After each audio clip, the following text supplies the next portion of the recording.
সেদিন থেকে কালেমার দাওয়াত প্রকাশ্যে দেওয়া শুরু করলো। মক্কার মানুষ নবীর বিরোধিতাও শুরু করলো, বিরোধিতা শুরু করছে। যারা কালেমা পড়ে তাদের উপরে নির্যাতন শুরু করছে, নির্যাতনের স্টিম রোলার চাপায়া দিছে। কোনোভাবে নবীকে আটকাইতে পারে না, ব্যর্থ হয়ে গেছে। শেষ পর্যন্ত তারা রাসূলের কাছে যায়, একদল বিশাল বাহিনী নিয়ে, শিক্ষিত মানুষ নিয়ে রাসূলের কাছে যায়, কিন্তু কথার মায়ের ফেসে পইরা তারা হারে। প্রত্যেকবারই যায় কিন্তু হাইরা যায়। লজ্জিত হইয়া তারা সিদ্ধান্ত নিল, যতবার মুহাম্মদের কাছে যাই ততবার লজ্জিত হই, তার সঙ্গে পারি না কথা বলে।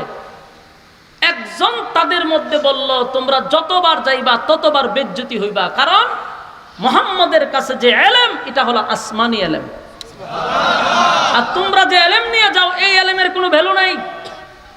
তখন মক্কার মানুষ বলতে করবোটা কি? বলে গোটা মক্কা নগরীতে আসমানি ইলমওয়ালা লোক নাই, মদিনাতে অভাব নাই। তাহলে তোমরা মদিনার থেকে আসমানি ইলমওয়ালা লোক হায়ার করে নিয়ে আসতে পারো মুহাম্মদের সঙ্গে টকশো করার জন্য। এরা একটা মিটিং কইরা 400-450 কিলোমিটার দূর মদিনায় গেল। তখনকার ইহুদিদের পাদ্রী, তাওরাতের আলেমরা ছিল। এই মক্কার থেকে বিজ্ঞ সর্দাররা চলে গেল মদিনায়। রাসূলের সঙ্গে কথা বলে পারে না, তাই তারা হায়ার করে নিয়ে আসবে। মদিনায় যাওয়ার পরে পাদ্রীদেরকে বলল যে আমাদেরই বংশের, আমাদেরই রক্তের, আমাদেরই বাতিজা, নিজেকে একজন রাসূল দাবি করে, বাপ দাদার ধর্মের মধ্যে সুনকালি দেয়, তার সঙ্গে কথা বলেও পারি না। ভারাক্রান্ত মন নিয়ে আমরা 450 কিলোমিটার জার্নি করে আপনাদের কাছে আসছি, আমাদেরকে আপনারা উদ্ধার করুন, আমাদের বাপ দাদার ধর্মকে আপনারা যেভাবেই হোক ইজ্জত রক্ষা করুন, চলুন আমাদের সঙ্গে, আব্দুল্লাহর পুত্র মুহাম্মদের সঙ্গে আপনারা টকশো করবেন। বড় বড় ফাদ্রীরা বলল, ঠিক আছে বসো, আগে জানতে চাই তার বংশ কি কুরাইশ বংশ? মক্কার লোকেরা কহ কুরাইশ বংশে জন্মগ্রহণ করছে। তার বাবার নাম কি আব্দুল্লাহ ছিল? বলে হ আব্দুল্লাহ ছিল। তার মার নাম কি আমেনা ছিল? বলে হ আমেনা ছিল। তার দাদার নাম কি আব্দুল মুত্তালিব, যিনি বাইতুল্লাহর মুতাওয়াল্লি ছিল? বলে হ, ঘটনা তো সত্য। মক্কারেরা কয় আমরা কইবার আগে সব কথা ফাদ্রীরাই বইলা বলাইতেছে, ঘটনাটা কি? কিছুক্ষণ পরে কয় সবই বুঝলাম, সব বুঝলাম। ওনার নাম মুহাম্মদ সাল্লাল্লাহু আলাইহি ওয়াসাল্লাম, বলে উনি রাসূল দাবি করে।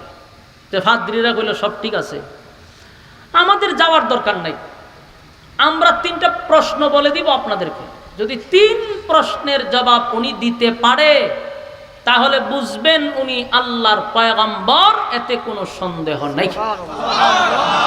আপনারা কালেমা পয়রা ঈমান আনবেন। মক্কার লোকেরা চেহারাটা মলিন হয়ে গেছে, 450 কিলোমিটার দূর থেকে আসলাম, এখন এরা যাইতো না, যাবেও না, উল্টা আমাদের উপরেই আবার ছেড়ে দিছে। 3 প্রশ্নের জবাব যদি দিতে পারে উনি আল্লাহর পয়গম্বর, সন্দেহ নাই, কারণ এই 3 প্রশ্নের জবাব পৃথিবীর কোনো মানুষ দিতে পারবে না। সুবহানাল্লাহ। ব্যর্থ হইয়া এই 3 প্রশ্ন লইয়া আইছে মক্কায়। কারণ যতবার রাসূলের কাছে গেছে এরা কিন্তু রাসূলের সাথে কথা বলে পারে না।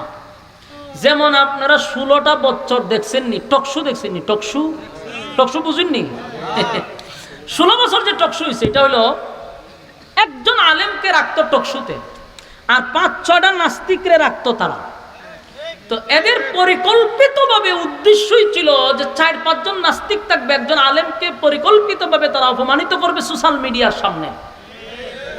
কিন্তু এরা জানে না যে আলেমদের কাছে যে এলেম এটা আসমানি এলেম, এটা দুনিয়া জাগতিক এলেম নয়। তো 5-6টা নাস্তিক মিল্লা লাগতো, কিন্তু একজন আলেম ঠান্ডা মাথায় সবগুলার লঙ্গিগুলা ছেড়ে দিত। ঠিক নেই? এরা না খানি সুবানি খাইতো, ফানি খাইতো, অতল পরে পরে ফানি খাইতো। তো এরকম আমরা দেখছি, এরা বুঝার কমতি যে এরা কোনোভাবেই কোনো আলেমদের সাথে টকশোতে পারে নাই। শেষ পর্যন্ত শাহরিয়ার কবির মুরগি চূড়া দেখছেন নি, কি একটা মার খাইছে আব্বাস সাহেবের কাছে, জনমের মতো সাইজ করে ছেড়ে দিছে। কতক্ষণ পরে আমার টাইম নাই, আমি চলে যেতে হবে। আব্বাস সাহেব যায়েন না, বন বন বন, একেবারে লঙ্গিগুলা ছেড়ে দিব। এই মুরগি চূড়ারে সাইজ করছে নি, তারে এই মুরগি চোরা ছিল তখনকার সরকারের কাছে সবচেয়ে বড় বুদ্ধিজীবী, কারণ মুরগি কিভাবে চুরি করতে হবে, কিভাবে ঘর থেকে বের করতে হবে, এই বুদ্ধি এর কাছে আছিল। এই জন্য তারা বুদ্ধিজীবী বলা হইতো। এই বুদ্ধিজীবীর জায়গাত আলেমরাই সাইজ করে ছেড়ে দিছে, পারে না কথা বলে। রাসূলের সঙ্গেও তারা সমস্ত বুদ্ধিজীবীরাও রাসূলের সঙ্গে কথা বলে পারে না। উনি 3 প্রশ্নের জবাব লই আইছে, আইয়া গেছে রাসূলের কাছে, গিয়া বলল যে আব্দুল্লাহর পুত্র মোহাম্মদ, শুনো, তুমি আমাদেরই বাতিজা, আমাদেরই রক্তের, আমাদেরই বংশের, তোমার সঙ্গে আমরা চাই না দ্বন্দ্বেতে যাইতে। আমরা 3টা প্রশ্ন করব, যদি তুমি 3 প্রশ্নের জবাব দিতে পারো আমরা সবাই তোমার কালেমা পড়ব। রাসূল চিন্তা করলো, এখানে যারা আসছে সব হলো মক্কার বড় বড় মাতা, এরা যদি কালেমা পড়ে দিনের দাওয়াত দিতে আমার তার বাধা রইল না। রাসূল খুব খুশি হয়েছে, বলল ঠিক আছে, আপনাদের 3 প্রশ্ন আমার কাছে বলেন, আমি জবাব দিয়ে দিব। তারা 3টা প্রশ্ন করার পরে রাসূল বলল, কোনো অসুবিধা নাই, আগামীকালকেই আমি 3 প্রশ্নের জবাব দিয়ে দিব। সুবহানাল্লাহ। এরা বলল ঠিক আছে, আমরা আগামীকালকে এই টাইমে আসবো। তারা চলে গেছে, কিন্তু সারা দিনের ভিতরে জিবরাইল আলাইহিস সালাতু ওয়াস সালাম আসে নাই। রাসূলের ধারণা ছিল যে জিবরাইল সকালে আসে, বিকালে আসে, দুপুরে আসে, রাত্রে আসে। 3 প্রশ্ন বললে উত্তর তো পাবো আল্লাহর পক্ষ থেকে, বলে দিব, শেষ কাহিনী। কিন্তু জিবরাইল আসে নাই। পরের দিন এই মক্কার মানুষ আসছে, কিন্তু প্রশ্নের জবাব রাসূল বললেন আজকেও পারবো না, আগামীকালকে। এরা চলে গেল। এদিনও জিবরাইল আসে নাই, রাত্রেও না, দিনেও না। পরের দিন আবার বেঈমানরা আসছে, রাসূল বলে আজকেও না, আগামীকালকে। এই আগামীকাল হইতে হইতে 1 সপ্তাহ চলে গেছে, জিবরাইল আসে না। বলুন তো দিকে কাফেররা করবোটা কি? আমি একটা এক্সাম্পল দিই। আপনার এই গ্রামের নাম কি? ও, চরদসর্দি। এই চরদসর্দির ইমাম সাহেবের কাছে যদি একজন মুসল্লি গিয়া হয়, হুজুর আমি একটা ফতোয়া লই আইছিলাম, দেখেন তো কি। ইমাম সাহেব বললো যে আগামীকালকে বলবো, এখন সময় নাই। আপনিও ভাববেন যে মনে হুজুর মতো আলা কইরা আমার জানাইব। পরের দিন গিয়া গেছেন, ইমাম সাহেব বললো যে না, আজকে হবে না, আগামীকালকে। আগামীকালকে গেলেন, কয় আজকে না, আগামীকালকে। মুসল্লির মেজাজ গরম হবে নি? এই মুসল্লি কি করব? এই মুসল্লি যেটা করবো শুনেন, এই মুসল্লির দোকানও যাইব, গিয়ে 1 কাপ চা নিবে, নিয়ে আস্তে আস্তে কইব যে আমরা মসজিদও যে একজন ইমাম সাহেব রাখছে, হুদাউদি, কোনো খামেরই না, হুদাউদি আমরা তারে গরম ভাত খাওয়াইতেছি আর পেট মোটা করতেছি। একটা ইমাম সাহেব রাখছে, একটা ফতোয়ার লাগে 1 সপ্তাহ গেছি, বেচারা পারে না, তার পিছনে নামাজই পড়তাম না। বলবে কি না? পুরা গ্রামের মধ্যে একটা আস্তে আস্তে গ্রামে গঞ্জে শহরের মধ্যে সব দোকানকে লাগাই দিব ইমাম সাহেবের বিরুদ্ধে। এই গালাগালি শুরু হইল। ঠিক এই কাজটা মক্কাবাসী করছে। দোকানপাটে, শহরে, বন্দরে, গ্রামে গঞ্জে সব জায়গায় আল্লাহর নবীর বিরুদ্ধে অপপ্রচার শুরু করছে। উনি যদি নবী হইতো 3 প্রশ্নের জবাব দিত। 3 প্রশ্নের জবাব দিতে পারে না, উনি কোন নবী না। নাউজুবিল্লাহ। কারণ রাসূল তো নিজের থেকে কথা বলে না, রাসূল তো আল্লাহ যা বলে রাসূল তা আমাদের কাছে প্রকাশ করে। তারা শুরু করে দিল সমালোচনা, এমন ভাবে তীব্র আকারে শুরু হয়েছে, গোটা মক্কা নগরীতে, অলিতে গলিতে নবীর বিরুদ্ধে একেবারে সমালোচনার ঝড় হয়েছে। কিছু কিছু মানুষ আইসা বলতেছে, এমন আপন চাচি উম্মে জামিল আবুল আহাবের বউ রাসূলের কাছে আয়া বলে যে ও মুহাম্মদ, তোমার কাছে যে একটা শয়তান আসতো, এটা এখন আয় না। মহিলা কত খারাপ। আবার কেউ কেউ বলে মুহাম্মদের আল্লাহ মুহাম্মদকে ভুলে গেছে। নবীর কাছে কোরআন নাজিল হয় না প্রায় 15 দিন হয়ে যাচ্ছে। নবীর কলিজায় আঘাত আছে না নাই? আল্লাহর হাবিবের বিরুদ্ধে গ্রামে গঞ্জে, শহরে বন্দরে সব জায়গায় নবীর বিরুদ্ধে সমালোচনা। একটা পর্যায়ে মানুষ বলতে লাগলো, মুহাম্মদের আল্লাহ মুহাম্মদকে ভুলে গেছে। নবীজির কলিজায় দারুণ ব্যথা লাগছে, নিজেও কান্না শুরু করছে। 1 দিন 2 দিন লাগ, হাবিবে কিবরিয়া 15 দিন পর্যন্ত শুধু চোখের পানি ছাড়ছে, মুক্তার দানার মতো নবী কান্ত। টপ টপ করে নবীর দাড়ি মুবারক ভিজে পানি পড়ত। আসমানের দিকে তাকায়া থাকতো, কখন জিবরাইল নামবো। কান্না শুরু করে দিল হাবিবে কিবরিয়া, কান্দে, হায় রে মক্কার মানুষ আমারে বলে আমার মালিক নাকি আমারে ভুলে গেছে। আসমানের দিকে তাকাইয়া নবীও গুনগুনাইয়া বলতে লাগলো, মালিক গোটা মক্কার মানুষ বলে আপনি নাকি আমারে বইলা গেছেন। আল্লাহ কি এমন অপরাধ করলাম গো, কোরআনের আয়াত আপনি বন্ধ করে দিলেন। আল্লাহ আমার প্রতি আপনি কেন রাগ করলেন, কেন আমারে ভুলে গেলেন? নবীজি কান্না শুরু করছে। যুবক ভাইরা, একদিন দুই দিন নয়, 15 দিন পর্যন্ত নবী কাঁদছে।